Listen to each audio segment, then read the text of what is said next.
Thank you so much. Okay, start out real quick. My name's Jim Nash. I'm the Oakland County Water Resource Commissioner. I've been in this office since 2012.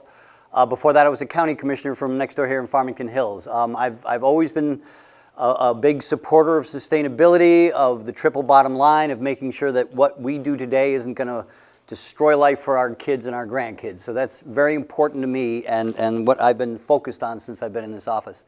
The Water Resource Office is, there's only 9 of us in the state. Most are still called drain commissioners. That's what most people still kind of know us as. The Drain Commission's office was started in 1892. Michigan was when in 1812 the U.S. sent surveyors all over the country to find out where the best place was to give soldiers from the 1812 war 40 acres. And when they left Michigan, they went back to Washington and said, Michigan's a giant swamp. Nobody will want to live there. You can't raise crops. It's just a swamp. So they decided in Michigan, we don't give up too easy. So we said, well, look, all we got to do is drain the swamps and boom, we're good. We can grow crops. So that's what they did.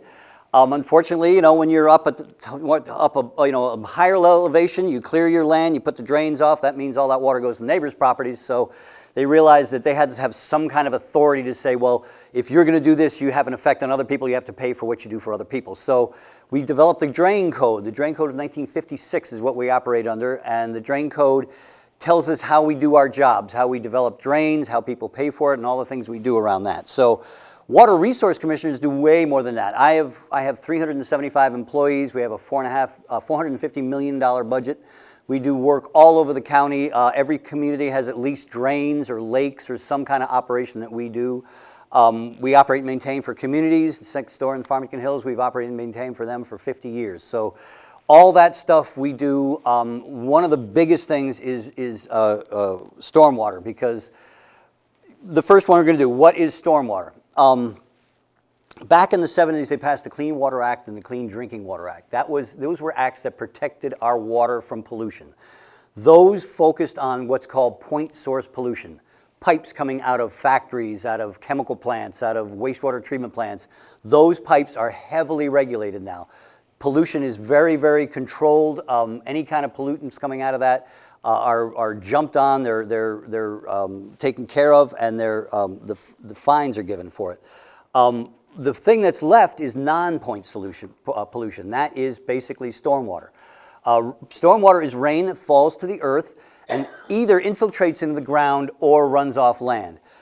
In natural ground, when you have, say, a forest, if you have even a thin forest, the rain that hits those tree leaves is absorbed, a certain amount of it is absorbed into the tree, into the leaf, and then the rest falls to the ground. When it hits the ground, most of it is absorbed because there's all this growth, underbrush, that has very deep roots. When water hits ground, it looks for ways to get down into the earth, and they follow roots of plants.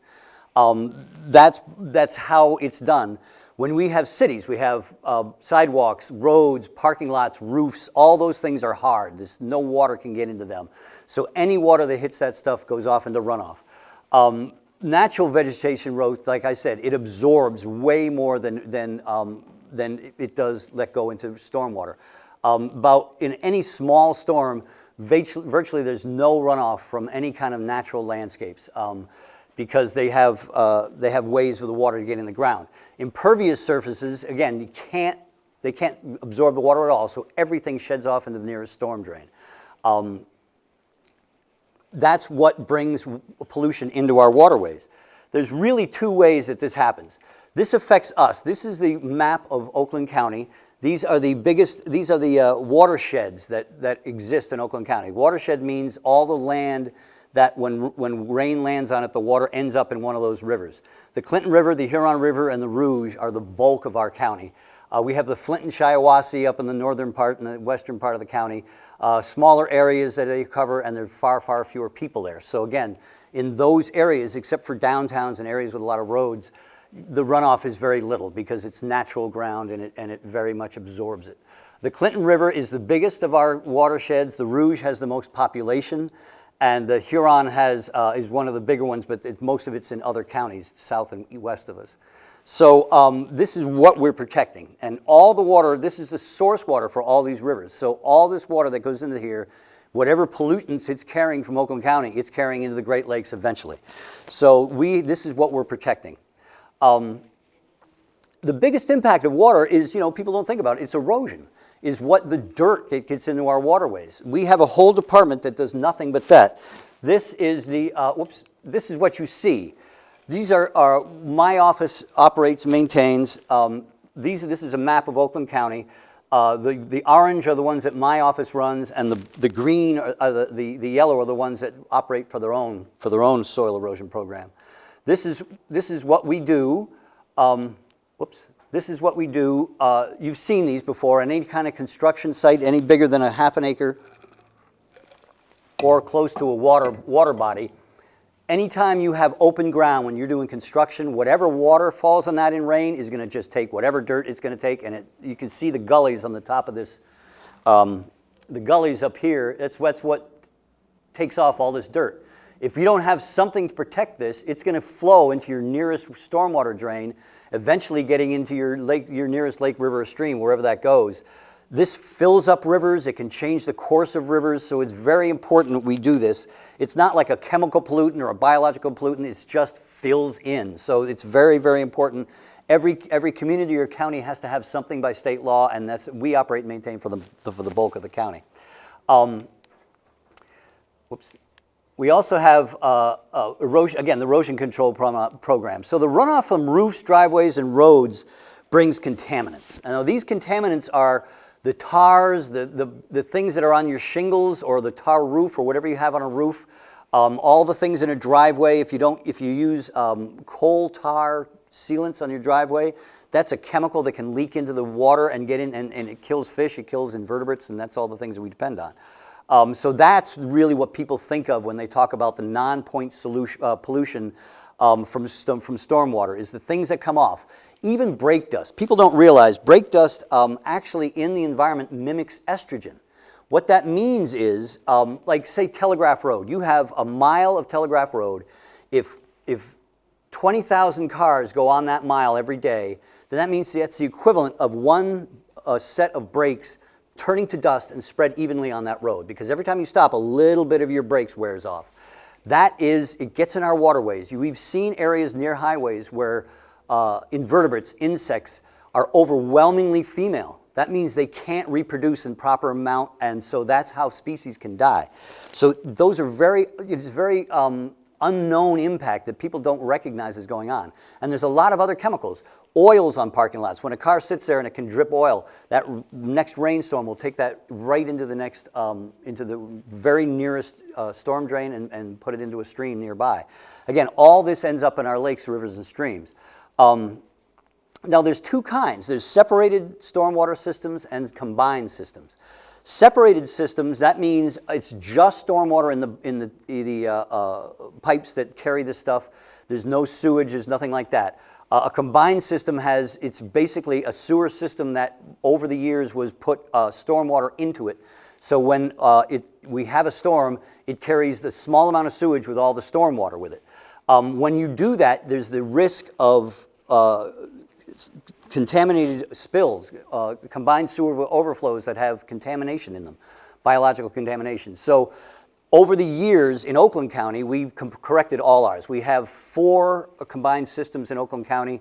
One in the George W. Coon area, which is the very bottom part of the county, which very western part of Southfield here is a part of that system, because that's where the water goes in a storm. So that's one big one. We have 3 up by Birmingham and Beverly Hills that are very much smaller, and they serve a much smaller area.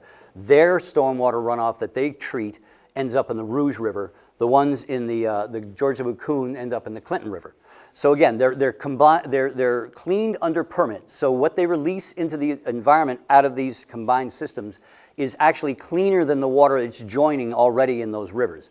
It's been treated. There's no biological hazards in it anymore, and what comes off that system is completely treated. What comes off separated systems, there's no treatment. Whatever comes off that road is going in that storm drain, is going right into the nearest lake, river, or stream, and there's no control for that. So that's one of the bigger pollutant areas, and the vast majority of systems in Oakland County and around the state are separated systems. Pontiac separated their system back in the 50s, I believe. It's very expensive. It was expensive then. It's way, way more expensive now. What you have to do is basically tear up every single road in the town, replace, take out leave the sewer lines, but then add a much larger stormwater lines to it. So it's a huge cost. These underground systems, cost a lot of money. And that's the thing. Even though, people say, well, a combined system, it's got sewage in it, and it's, we don't want that. That's actually cleaned, and all of that stuff, it comes out of the extremely pure water. And so when we're doing the separated systems, it's actually really worse for the environment. So we have to understand that. And all of this is under permits by the state, which is then overviewed by the EPA. And we're heavily regulated. So we do a lot around that. But didn't they separate them because when they were all combined, the rainwater would overflow that system, and then you'd have a mess? That's what I mean. Those are called combined sewer overflows. Those are untreated overflows. That's what they got rid of it by doing that. Back then it was a lot cheaper to do that. The other way is to do a combined system where you have a treatment system like the George W. Kuhn. I'll show you that in a minute. But that's why we do it with a clean system. Detroit still has some issues. They have, I think, 6 or 8 fairly regular combined sewer overflows that are contaminated. They're under permit, and then they have a long process that they're going through to correct that. And that's very expensive. So that's what we do. Okay, so this is that. So all this is what you call gray infrastructure. These are these giant pipes, all the things that we work on, the giant pumps that use a ton of electricity. People don't recognize it, but the moving water, whether it be drinking water or sewage or stormwater, uses about 4% of all the electric energy in the country. So it's a significant cost to run all these operations. The costs, again, our construction, just putting these giant things on the ground, buying the equipment is very expensive, operating them, all the electricity, all the pumps, all the manpower, and maintaining all these things. We have to make sure that if we're not maintained right, they won't last long enough. So we have to make sure we do that. The combined systems, again, are huge operations, and I'll show you a picture in a minute. The area needed for this storage is very, very large. The separated systems, again, there's no need for storage because it goes right in the nearest place, but we have to make sure that we're mitigating the pollution in that water. That's what we're working on all the time. And the permits that we have are getting stricter every year. Every community, the county has a permit for all the operations we do. Every community has their own permits for what they do. And again, the state regulates all of that stuff. This is the size of the pipes. This is just a kind of an average stormwater pipe. These are giant, giant pipes. And again, they're huge to maintain, they're huge to build in. This is a sewer pipe. Sewer pipes are way, way smaller because they're only carrying sewage. At least in theory, they shouldn't get a lot of extra water in there. Sometimes they do in rainstorms. So that's what those things are. And again, we have to have sewage, so we have to do that. But the stormwater, there's answers to that, and so how we can start to get around that. This is the George W. Kuhn facility. This long piece here, this is what we call a screening area. So right now, the water comes in from all 14 communities in the George W. Kuhn. Again, a little bit of Southfield. All that water comes in a dry day. It comes in underground here across I-75. I-75 is right across here. It comes in here and it goes across a little trough, and all that sewage goes to Detroit for treatment at their wastewater treatment plant. When we have when enough rain comes into the system that the water no longer can all go through that trough, it builds up in a small tank in there, and then once it gets enough, it goes over a weir, which is like a big dam across it. And once it's in that first section of water, it comes into this plant. It comes into this plant and through 4 large box tunnels, and then it goes into the screening room. And we have bar screens. We have 22 of them. It's like, it's probably 150 yards across. It's a really, really large building, or maybe 100 yards. And it's got 22 large screens, which are these pipes that are a half-inch apart. So anything flowing into this tank that's bigger than a half-inch gets caught on those screens. We have a rake that comes up, puts them in a trough, and that is either landfilled or sent to the Detroit plant for treatment. When it gets past that first screening, it goes into another tank. That tank holds about, I think it's about 25 million gallons.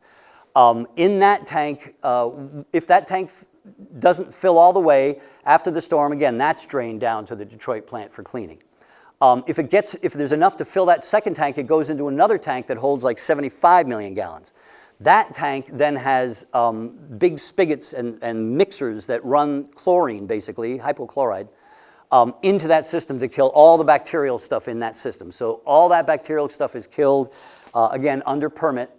And then it goes in, once it goes over that, it goes into one more tank before it goes off into the Red Run drain. And the Red Run drain goes, it joins the Clinton River about 8 miles southeast of that, and then the Clinton River dumps into Lake St. Clair eventually.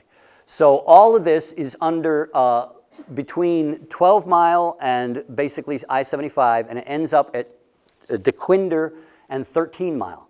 It's about 2 miles long tunnel underground, 60 feet across, 20 feet high, nobody knows is there.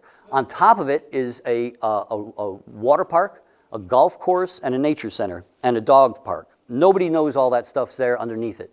Right on the other side actually right underneath DeQuinder is the exit of the George W. Coon. Water comes out of there, and a big storm, anything over about 1.25 inch storm in a short period, you'll have water coming out of that. That ends up joins all the other drains that go into the Red Run on the way to Lake St. Clair. So all that is part of something that people, the communities of this district, including Southfield, a very small part of Southfield, pay about $40 million a year to operate that system and to pay for it. So that's what the state ordered us to do back in the 70s, and it kept growing right up until 2007, which was the last project. The last project alone cost $140 million to build. So that it's a significant cost to the communities, but the whole purpose of it is to protect our waters from pollution. That's what they do. The three in the Birmingham and area up there, they actually, they only hold, 2 of them hold 5 million and one holds 10 million gallons. So they hold much smaller amounts, they cover a much smaller area, but again, they treat their water under permit, and all the water released is bacteria free. So that's what these operations do. These giant pumps and this giant infrastructure all collect stuff. People flush anything down their toilet, but what comes out of themselves and toilet paper collects, and this is called ragging. Those wipes you see and the flushable wipes, no. They go down your toilet, but once they're in your toilet, they'll stick to anything in a pipe and they'll build up over time. And this cost like $500,000 to replace that filter and pump, because it just got so ragged up that it just bent parts and made it basically unfixable. These kind of expenses happen way more than you think. And part of that is, all these things come from whether it's sewage or stormwater or the combination of which. So these are the kind of things that people don't realize are happening in their infrastructure that they can prevent by not doing that stuff. And the other part is pouring oils and grease down your sink. So you're saying ragging, flushable wipes. Flushable wipes. Are the only cause of... Oh no, people flush amazing things down their toilets, but flushable wipes is one of the most common things. It says right in the package, flushable wipes, so people do it, and they should not be able to call them flushable because, again, it goes down out of your toilet, but once it's gone, you don't know where it's going to get stuck. And this is what we deal with a lot. So the answer to all this, gray infrastructure, the costs, the work, all the things that go involved with that, is green infrastructure. Now, green infrastructure, what it tries to do is make it where the rain falls more like a forest, where it's absorbed by trees you plant along the side of the road, by the earth that you leave open along the side of the road instead of everything being paved. All those kind of things are what we can be doing. And again, it stops that water and infiltrates it before it can get into the storm drains. You know what a storm drain is. You see them on your roads, anywhere you go in Michigan, parking lots, that little grate along a curb.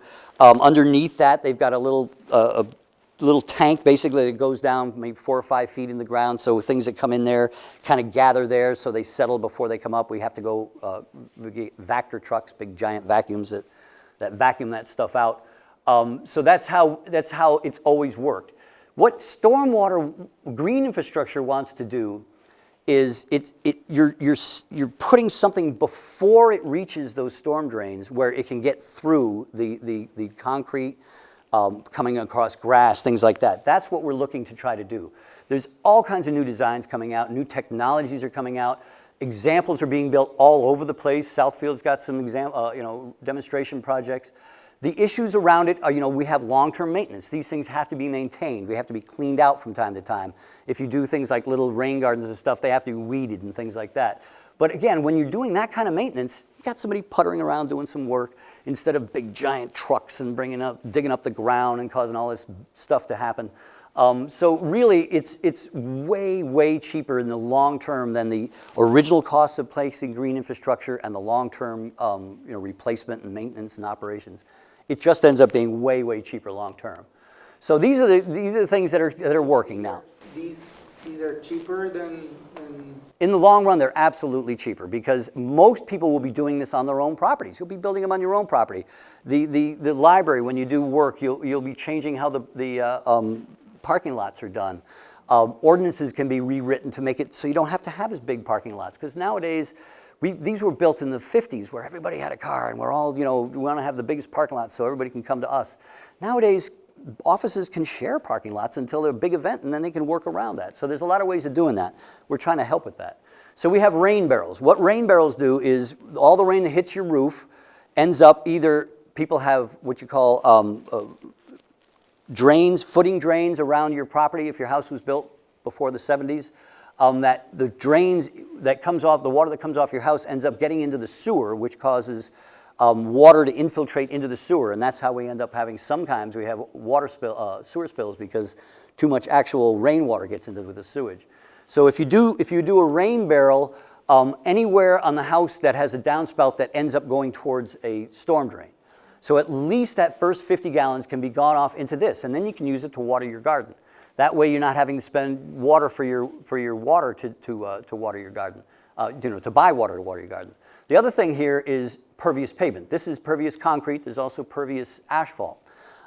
Pervious asphalt has other benefits, but what it does is it allows the water to hit that water and go right down into the first layer of dirt underneath it. In Farmington Hills, we had a parking lot at one of our city facilities. We expanded it, about doubled the size of the parking lot. So the second part of it we added, we put in pervious pavement. So when you go out in the winter, if in a regular parking lot, when after a snow, the next day the sun comes out, all that snow melts, gets overnight, all that melt snow on the thing freezes. So on the ground, it's more slippery. You have ice there. So in that parking lot, during the day when it heats up, all that snow melt just goes right into the concrete or into the asphalt in that place. And so at night when it freezes back up again, you can look at that parking lot. The parking lot with the conventional pavement has ice all over it, and right at the line where the new pavement is, there's no ice, and it's safer. So these are the kind of things that you can do. Pervious pavement and pavers, these kind of things aren't quite as strong as most concrete and asphalt. So a lot of parking lots, what they'll do is they'll put it around the edge of the parking lot. And that way, it's where most people drive and most of the wear and tear on the parking lot is, it's not going to be affected because around the edge, you only just get that little bit where you're pulling in at the very end. But that's enough, so all that sheeting off the parking lot can get absorbed into the pavement. There's some projects like that. Actually, here in Southfield, Lawrence Tech, my favorite local university, they have one of their parking lots, a half-acre parking lot with one storm drain on it. So it's, of course, on the lower end of the parking lot. So what they did was they took about 5 feet of pavement from around that storm drain, replaced it with pervious pavement, put a new medium of dirt underground that's much better at absorbing water, and then put something called parjana, which is it's kind of a 4-chamber pipe that they put underground that helps the water transport through that massive layer of clay that everybody has in this area. And that's the one thing that we have a problem with absorbing into the ground, because we got that layer of clay that just doesn't absorb anything. So the parjana allows that to go past that. So now, in this parking lot, they can put a fire hose about 25 feet from the storm drain, and none of that water gets into the storm drain. So what it's designed to do is to take 2 10-year storms. That basically means 2 1-inch storms within 24 hours and take all that water without any of it actually getting into the storm drain. That's the kind of things that can be done in a very small area, especially in urban areas, that has a huge impact on what that runoff can be. So again, in a place with a combined system like the George W. Kuhn, every time you save water, all that water that's going to go through there that otherwise would have gone into the storm drain won't have to be treated. It won't have to be pumped. So we're saving in chemical costs. We're saving in electricity costs. All those things are going to save. And even some of that won't have to go to Detroit for sewage cleanup, and that will save money too. All these kind of things are going to save communities money over time. That's how we're going to really get past this. And I haven't mentioned it yet, but we remember the storm in 2014. Those kind of storms are becoming much more common. Climate change is bringing a very significant change to our weather in Michigan. Climate change is going to affect us as heat as it will the rest of the country. We're north though, so the heat won't be as big as it will be in Arizona and Texas by 2050. They're saying you basically won't be able to work outside. It'll be too hot, except for at night. So here that won't affect us as much. But what does change is as the atmosphere warms, it can hold more moisture. As more moisture can build up in the atmosphere as it's coming across the country, usually from the west, across the Midwest, that's going to cause droughts in the Midwest because normally it would get saturated as it's coming across and would start raining before it reached here. Now it's holding that water more, so the Midwest west of us is going to get drier, but we have what we call a heat sink called the Great Lakes. The Great Lakes, atmosphere of the Great Lakes is cooler than it is at the weather that will be coming from the west. That means when it hits a certain place, as long as that air is saturated more than it used to be, and it hits cold weather, atmosphere, that's when you have rain, because suddenly all that air mass won't be able to hold as much water. That's what happened here. What we're going to have is smaller, faster moving, much more intense storms than we used to have. What was it, in the spring, or maybe it was last year, that Houghton up in the UP got hit by that storm. I don't know if you heard about that. If you look at some of those pictures, the roads are just gone. I mean, they're so destroyed by that kind of thing. So that's what we're going to have to get used to. Now, some folks are saying, well, then we need to build our infrastructure much bigger. This 125 million gallons at the GWK, we should make it hold 2 billion gallons because that way, that storm we had, that last storm, wouldn't have flooded anybody. Well, yeah, we could spend probably a $2 or $3 billion on that, the communities that built our system. But what if we don't have another storm like that for 50 years? And then we built something and we paid for it and it's never been used. What we need to start doing is start thinking away from that gray infrastructure and start talking about this green infrastructure and start recharging our aquifers. Some of what's happening is we used to have rain that would, again, the forest would absorb it would recharge our aquifer, and we had a very healthy aquifer. Now that water is going transported. It's going off in a river somewhere, and it's not absorbing into the ground like it used to. That's the kind of things we can also, as side benefit, and a lot of this stuff is really beautiful. This is a rain garden. This is what used to be. Now you see over here, this is the downspout that comes out. You have a little waterway that goes into this area, and it's what you call a rain garden. You can have a drain off that goes off to your nearby, and that would be down here. It would be fed by this thing right here, which is called a beehive manhole. And what you do is you put plants in here.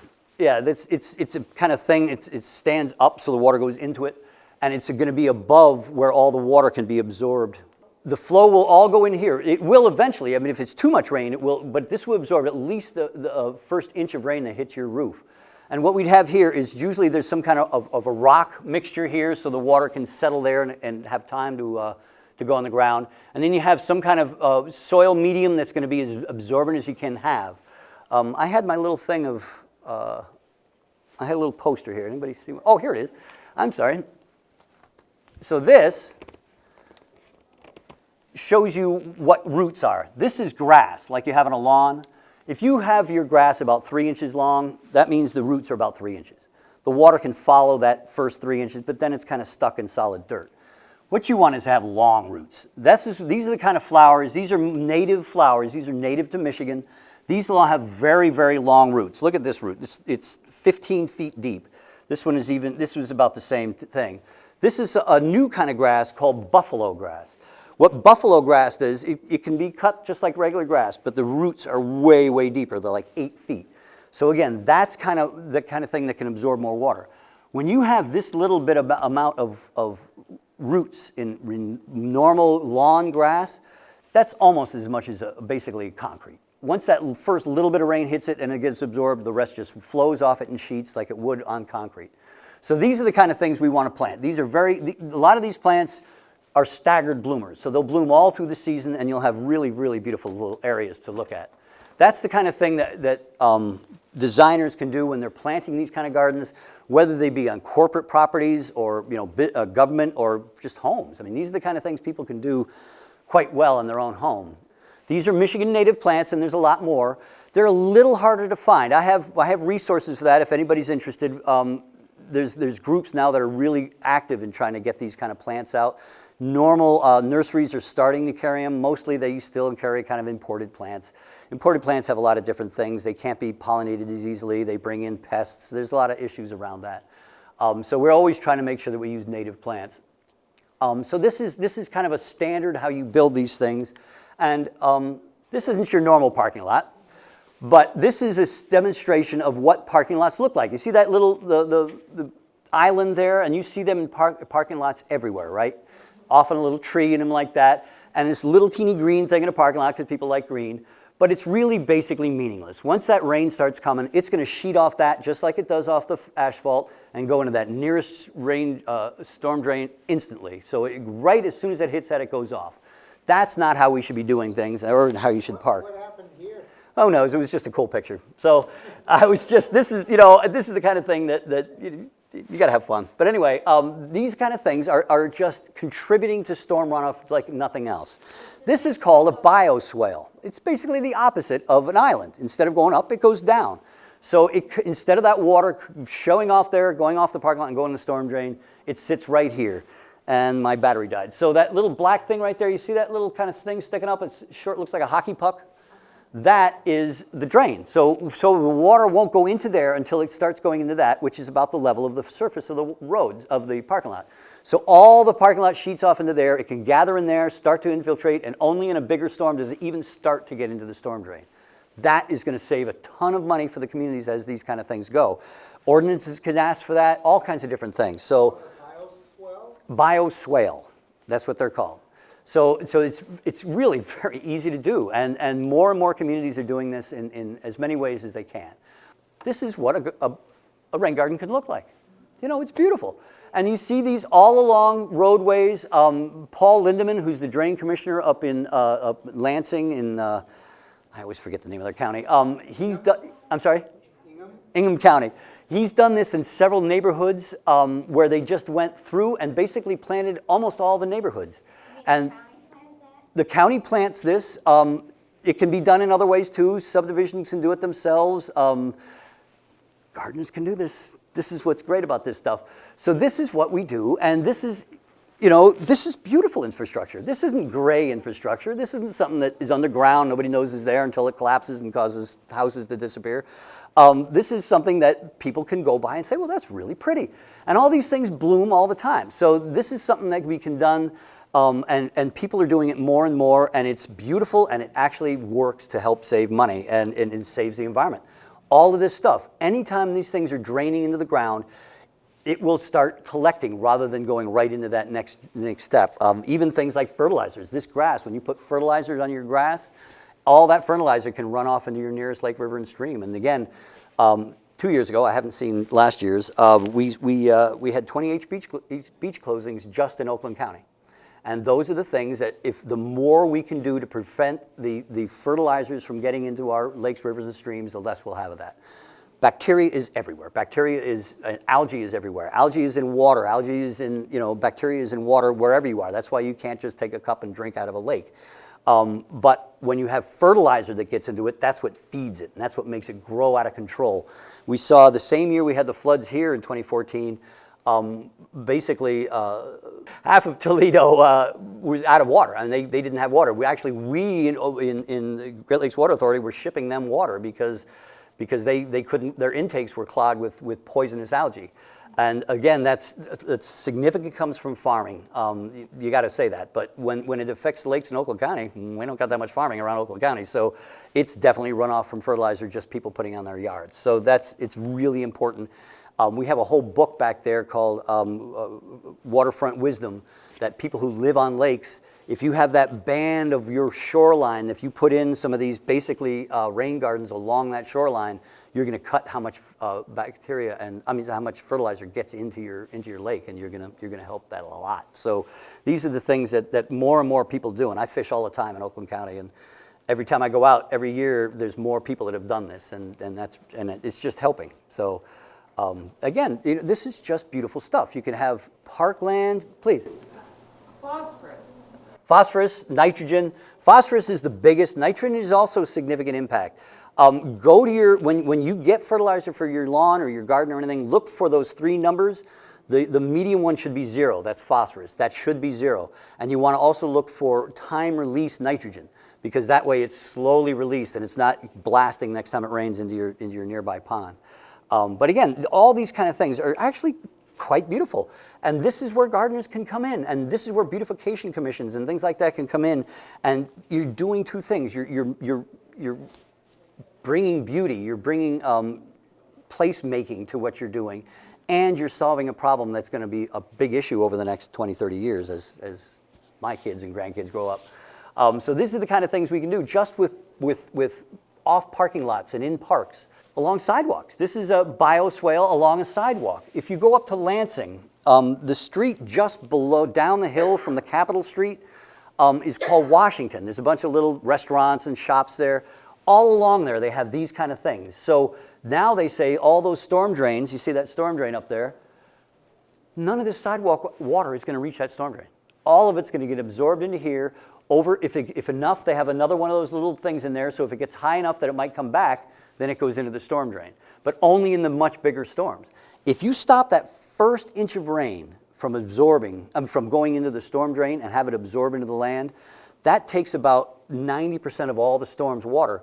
Won't ever even reach those storm drains. So if we can do that, we're going to save a ton of money, and in the separated sewer systems, stormwater system, we're going to save pollution from getting into our lakes, rivers, and streams. This is a green roof. Green roofs do the same thing for a roof. My city hall in Farmington Hills, we have a green roof. We have a green roof with solar panels on it, and this saves all that water in anything but the biggest storm. Will stay in there and feed those plants, and it'll evaporate into the air. Anything more than a certain amount is then taken by a pipe underneath to the storm drain. But again, those are only very, very rarely used. So this is beautiful stuff. You can put little parkways along, walkways. You can put picnic tables. A lot of people do that. Here's another one. This is a sloped one, but it can be the same way. And if you look at the one in Farmington Hills, you go there and they'll give you tours sometimes on Saturdays that to show you all the different things they did at that city hall to make it a green city hall. And this is one of them. So another one is the paver bricks. Paver bricks, all the little cracks and the little corners, all that can absorb water. You put a good medium underneath it to absorb the water, and again, you can basically prevent runoff from your parking lots. So there's a lot going on around this right now. Years ago, back in 2015, the DEQ then came to us and said, hey, let's start working on this stuff. Maybe we can do some projects. Maybe we can do some planning around that. So we've been working on that ever since. For right now, my office is leading our Oakland County, Wayne County, Macomb County together, actually 4 counties, Livingston. We are all getting together, because Washington actually did this a few years ago, and standardizing our stormwater ordinances. That way, there's not one city saying, hey, we're stronger or we're weaker, it's cheaper to come here. We're all going to have the same standards. We're all going to be working in the same direction. So this is something we've been working on for 2 years now, with the sometimes help and sometimes obstruction of the DEQ and now Eagle. But we've been working on it. We should have it by the end of the year, and this will be a much better way of doing it. Because they've been encouraging us to do regional work, but then sometimes they just want us to just work on our own stuff. So we've been pushing them, and now we're going to have this ready very soon. And all the counties are going to be working in the same direction. We just worked with SEMCOG, and we're just actually finishing up the final report, and Southfield is involved with this. All the communities in the George W. Kuhn are looking at their ordinances, at all the things that all their planning documents, to see how we can better encourage people to use green infrastructure. Because a lot of times the ordinances say, well, for a building you have to have a berm in front of your property of a certain height. Well, all that does is shed more water into the system. So if we have a trough in there and with some green infrastructure in there, that makes it much more efficient for trapping water. So those kind of things, we can change our ordinances. And already 8 of the 14 communities have done changes or are working on their changes, and the others are looking into it. So this is a good way of doing this. Once we get this final report, we're going to present it to all the communities in Oakland County and through the state to see if they're interested in following this kind of process. We think it's going to be much more fulfilling for communities to really look at how they do their ordinances to make it the most possible way to do these things. So there's funding programs. We're looking in Oakland County. They're supposed to pass the budget tomorrow at the Board of Commissioners, and they have said that they're going to try to put in that budget $300,000 to $500,000 for a green infrastructure tri-party program. Right now, the county runs a road tri-party program where they have a pool of general fund money from the county. The road commission has a share, and then whatever community wants to put in a third of the cost of doing road projects, small projects usually. So it's much more efficient for local governments to get these roads fixed, for the road department to help do that, and for the county to play a part in that. So what we do is the county would then do that for my office. We'd have a fund that we could use to provide a third of the funding for green infrastructure programs as demonstration projects. So the local government could put in a third, and a developer could put in a third, or a nonprofit that's doing some kind of project that they could help with. So there's a lot of ways of bringing in more money to fund this stuff. Because once we show how efficient it is and how well it works, people are going to want to do it on their own. So there's education programs around that. Now that we're trying to develop that on a regional basis, we're going to follow the lead of Washtenaw County. They started a program, a Master Gardener program, just for rain gardens, which I think is really fantastic. So part of that system that's over the George W. Kuhn underground storage is a education building by the soccer fields. There's soccer fields there too. It's a big kind of a classroom building with some side storage and bathrooms. And in that place with its own parking lot, we're seeking a grant to turn that into a green infrastructure education program. In that, we would house a Master Gardener program for green infrastructure and an education thing for just neighborhoods to come in and see what's about. And we'd also put in some of these demonstration projects of pervious pavement and pervious and paver bricks and storm drain, bioswales and all those kind of things as demonstrations to show people how efficient they are and how well they work and how good they look. So again, gardening is going to be a major part of this because you guys can make this stuff really beautiful. And that's what I think we should be doing. So starting out with demonstration projects with funding assistance will show how efficient it can be, and then developers will want to do this stuff. I got involved with green building through the U.S. Green Building Council back in 2002, and they started out with all these things that they wanted to do. Get volatile organic compounds out of carpet and paint and things like that, and on designing buildings to be much more efficient with energy and water. And now all those things, 17 years later, they started before that, are just standard practices in building buildings now. This is what's done. You don't see paint being used in buildings that are VOC. Volatile organic compounds are things that evaporate out of paint and out of new carpet and things like that are dangerous. You ever heard of the old sick building syndrome? That was because these things were leaking into the atmosphere people were breathing. So nowadays, you just don't find that anymore. You don't find carpet with that stuff in it. You don't find paint with that stuff in it. It's just the standard. Once people get this and realize that it's going to be beneficial and really cheap, that's just going to be the standard. That's what people will be doing. So on local efforts, it's all about planning. And like I said, we got that SEMCOG grant to help local communities do that planning. And now more and more are starting to do that. To pay for all this, we have to look at how all this is funded. Right now, stormwater really is the only big utility issue that does not have an independent funding system. Like sewer and water. You pay your sewer bill and you pay your water bill, and that's what fixes all those pipes underground. Electrical pipes, you pay electrical bill, all those electrical things underground. Gas lines underground, you pay your gas bill, that's what pays for that. Stormwater, there's no thing to pay for that. So the vast majority of communities just take it out of their general fund and pay that. Some used it out of, like, they would add it to your water bill. Those two things are now being sued over because there's a decision by the Supreme Court in Michigan called the Bolt decision, Bolt v. Lansing, that says that, that defines what a fee is and what a tax is. So there's a law firm that's suing communities all over Oakland County. They've sued like 8 or 10 that they're saying that when you pay taxes to pay this system, that's illegal because it should be a fee that pays that. So now Birmingham and Royal Oak are changing to what's called a stormwater utility. What a stormwater utility does is instead of paying how much you pay by the value of your house to clear up stormwater, you're paying by how much stormwater your house actually produces. So what it does is it looks at, SEMCOG, Southeast Michigan Council of Governments, has data for every single property in Southeast Michigan that shows how much impervious surfaces there are on that property. So we can say for, let's say, 100 square feet of impervious pavement, every year you owe $1. So if you have a roof that's like 500 square feet, you'd owe $5 a year. Your driveway, you would owe a certain amount.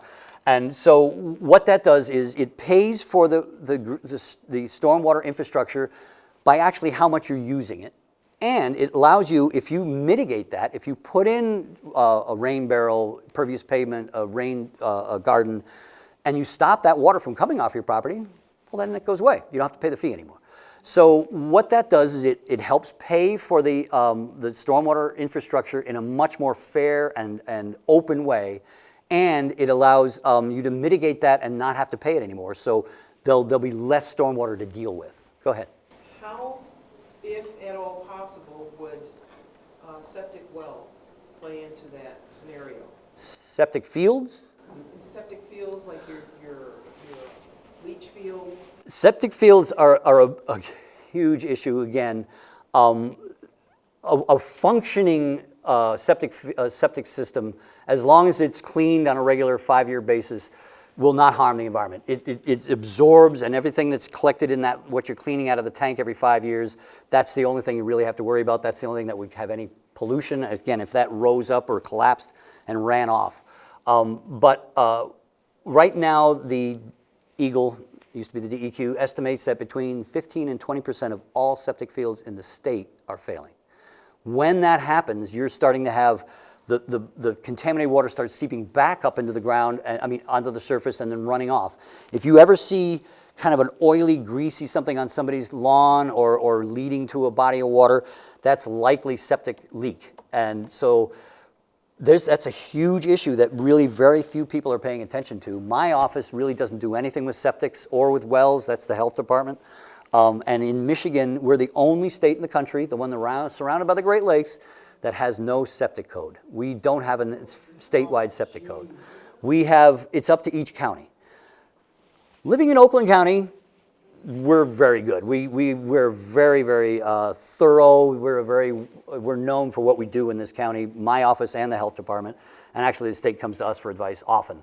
So we are very good with our septics. We're very strong, regulated, and even then we've had issues. I don't know if you know where Lower Pettibone Lake is. It's down by the very southwest corner of the county. There were 25 homes right on the water. All their septic fields were failing. The state, the health department, basically, they could lose their homes. They would have to be condemned if they didn't do something about it. We ended up placing those 25 homes, septic fields, with a forced sewer system that went up to a septic field way up the top of the hill. That cost them a little over $1 million. That's $40,000 a piece. So that's a significant cost.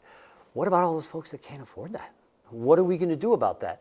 If we can't just condemn thousands of people's homes and kick them out of their homes, but at the same time, we can't let it go on because it's polluting our waterways. So that's going to be a very big issue, and how the state handles that, we're still looking at that. But Oakland County is trying to stay on top of it as much as we can, and more and more counties do.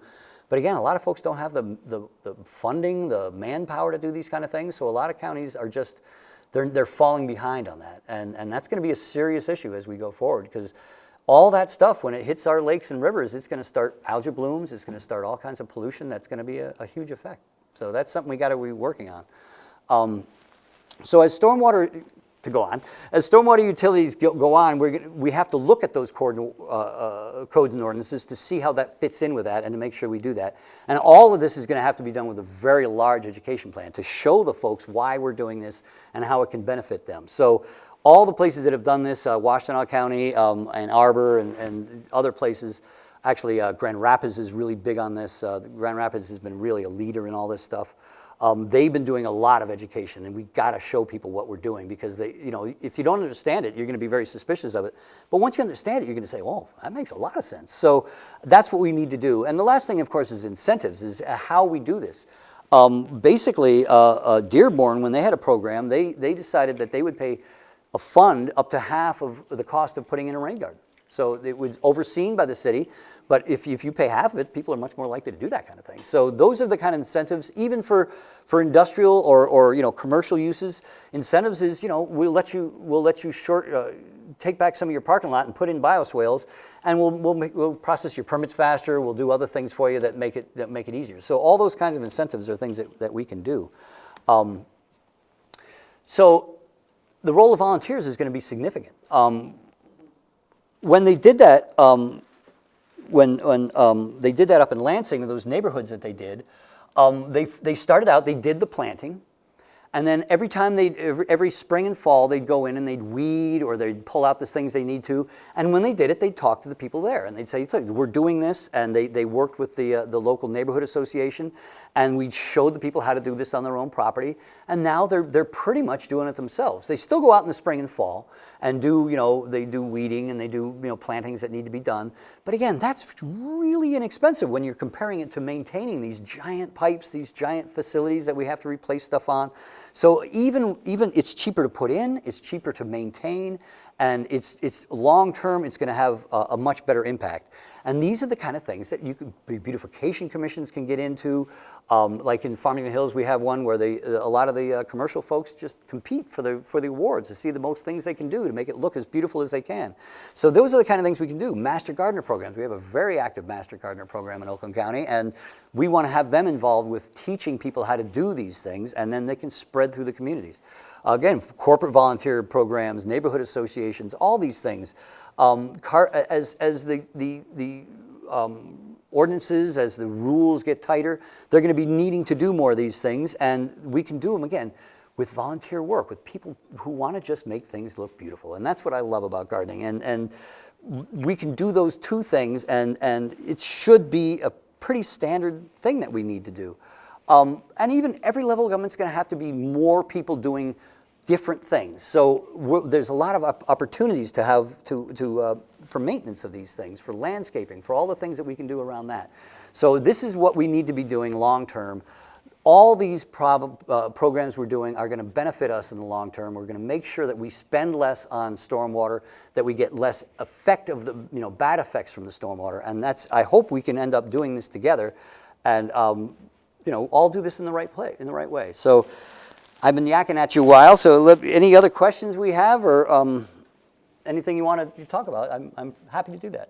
There's a friend of mine has a social service agency over in Farmington Hills, just outside of Inkster, and he has a little drainage issue that actually in the spring leaks into his basement.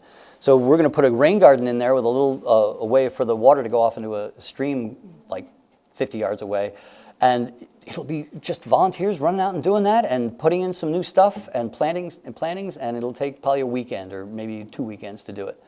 And boom, he won't have stuff coming in his basement anymore. So these are the kind of things that can be done really easily and quite simply.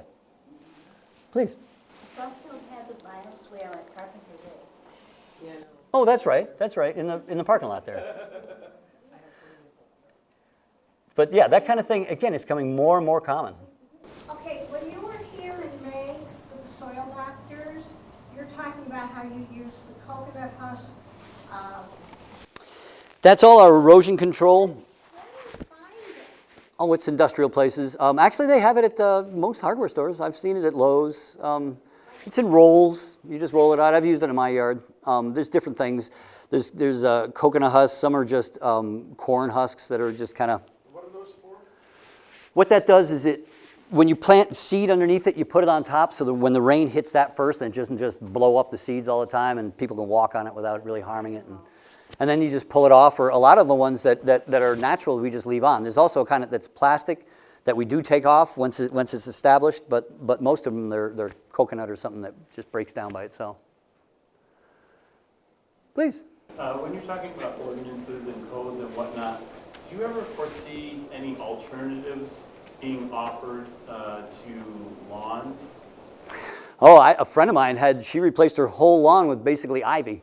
It looks really neat. You never have to mow it. I love that. And that's cool with the city? This again, she's in Farmington Hills, but nobody's ever complained. What they don't want is like overgrowth, like these giant weeds in the front yard. But as long as you have something that covers the ground, that's not uncommon. And again, that's what they're like in the West, in the Southwest. That's what they're doing more and more, because you don't want to have to water your lawn all the time. You don't have to cut it all the time, and that way it looks real nice. It's nice and green, and as long as you keep it that way, it should be good. But you do have to weed it. You still have to weed it somewhat, but I've never had an issue. I've seen it many times when I've been there, and it never looked like ugly or anything. So, How do you spell bioswale? bioswale. Google it. You see all kinds of pictures. Again, it's just as easy as building an island, except for you're just building it down. It'll actually use less dirt. So it's way more efficient, and it collects water. And you used to see these along sidewalks, you'd see this little metal grate like this and a little tree coming out of it. You're always seeing new trees. Turns out they didn't get much water that way. And so when you're doing it like we showed it in this one, where it's a long area with big open space, that gets a lot of rain, and plus off the sidewalk. So it never gets too dry. And those are the kind of things, like I said, it just looks, if you go to Washington Avenue in I think it's Avenue and Street in Lansing, it just looks really nice. It looks good. And people just like that. People have a connection that they don't even often think about, because you make your lawn look good, you make a nice little garden, and that's just you communing with nature in a little teeny scale and doing it yourself. And people just like that. And I used to walk door to door, and I still do, and just people love their properties. And it's just, if you just connect that with the wider world, people will want to do it. And I say this all the time, but I've lived in everywhere from California to Maine, New York, Florida, and nobody cares more about water than people in Michigan. If you present people with Michigan as saying, we can save water, all you got to spend is some money, people will be more likely to say yes than that to a lot of other things. And so people recognize, if you go out in the parking lot, you can see a bunch of Great Lakes stickers on their cars. People just get it here. And you can show them, and people will be convinced. And I think it's important we do that. It might not be related to this, and you don't have to answer it. But what about Nestle? Nestle was an abuse, and they sell these bottles of water for $1.50, and they pay nothing for it. They pay $200 a year for a permit and nothing else, and that's just wrong. No other state does that. Maine has there's a spring water in Maine, Poland Springs. They charge them for that. They don't let them have that stuff, and it was a huge mistake, and everybody that I ever talked to, it's one of the first things they bring up. It really has nothing to do with this office, but it's just people are aware of it. It's like Line 5, the same thing. And people are aware of what's going on, and they just are afraid of what's happening. And if we charge them what they should pay, they'd still take it. They're making money off it either way. They're just making more money off it this way, and I just think that's wrong. So They're paying for it, campaign funds. I'm sorry, shouldn't laugh. no, that's right. That's why they got. Please, go ahead. If they charge for what they're taking out, they'll be paying a lot more.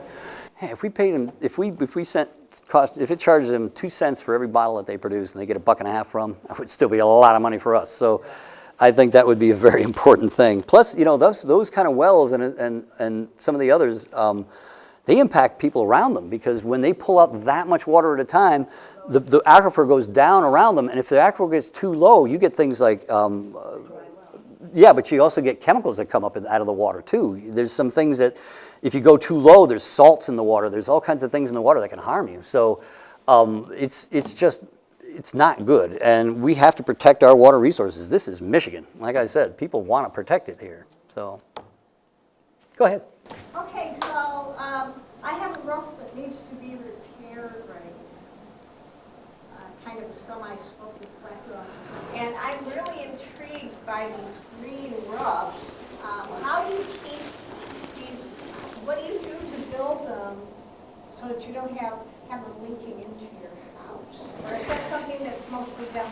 Green roofs actually last significantly longer than regular roofs, really mostly because the rain hitting it is hitting something spongy instead of hitting a hard roof. Where when rain hits a roof, over time it starts wearing that roof down. And with green roofs, they actually last longer. Green roofs generally are on commercial buildings that tend to have flatter roofs. One of those pictures was a slightly tipped roof.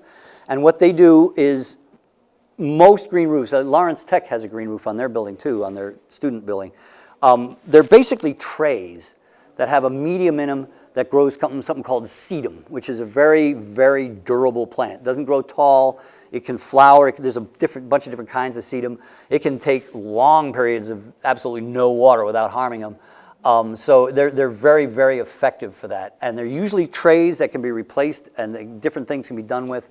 You generally, more in the past than now, used to have to reinforce your roof, at least slightly to hold the extra weight. Nowadays, these trays tend to have more of like lattice work of supports for them, so they're on the side of the building, not on the surface of the building. So that's becoming less common. But putting them on individual homes is a little harder. If you have a fairly flat roof, you could look into it. It might be more expensive, but again, it lasts longer, and it also insulates your home. So having that on top of your roof insulates your building. And there's a lot of benefits that beyond just the water. So again, that's becoming more common. As it goes on, I'm sure they'll be doing more green roofs. If you Google green roofs, they'll show a ton of pictures of houses with green roofs. So, I mean, it is done. Anything else? Yeah. Please. Yes. You had said earlier that water is not absorbing like it used to. Well, our built land doesn't allow it to absorb like the natural land, right? So tree roots, tree leaves, all those things transport water, transport evaporation, it's trees are a very good part of green infrastructure again because it pulls the water out of the ground, so it can be dried quicker. Part of the reason we had that issue in 2014, that big storm, that was the wettest August in history for Oakland County. And what that meant was the ground was already saturated. Usually storms in August, the ground is pretty dry, so that first inch of rain can easily be absorbed in anything but impervious surfaces. So that contributed to it because normally some of that water would have been absorbed, and instead it was just all in the system. And one thing I want to say that the system worked pretty much the way it was supposed to. We had a 325-year storm. We build our facilities under state regulation to take a 10-year storm. We had a 300-year storm. So that is not the norm. And what this will do over time will make it so those kind of big storms, even if they hit, they won't have the same kind of impact they do now. So that's what the plan is. Please. Water parks, do they treat water in a way that we should feel that's safe? Oh yeah, they're very thorough. Oh yeah. They're regulated. They have to pass all this stuff every morning. Like in the one here, every morning they do a test. It's all very well tested. Yeah, it's a big swimming pool, basically. Yeah, chlorine, filtering, all that stuff. Yep. You can get online at pureoaklandwater.org. We got a ton of information on that. This is a nonprofit we run to do education in Oakland County. Part of our permit is we have to have an education program around stormwater. I kind of took over from my predecessor. He had a nonprofit that did that. We don't get very much money from the county to do it, just a few $1,000s a year. So I raise money for that. We do water festivals at Oakland University in the spring. We do one that serves about 1,200 kids, 4th and 5th graders. We do one at Cranbrook in the fall. We just did it a couple of weeks ago. for another 1,500 kids to come there. That's a 4-day event. They learn all about water and pollution and protecting and you know, insects and animals, and the kids love it and they learn a lot. We also do scholarships at Lawrence Tech and at Oakland University and at Rochester College for people who are interested in college students interested in environmental engineering or civil engineering. So that's a $3,000 scholarship for that. Very, very popular. We also do internships. We pay for internships at the Clinton River watershed, at the Rouge River watershed, and at the Huron River watershed. Again, those are $2,000 summer scholarships for high school and college students, and they learn a ton of stuff.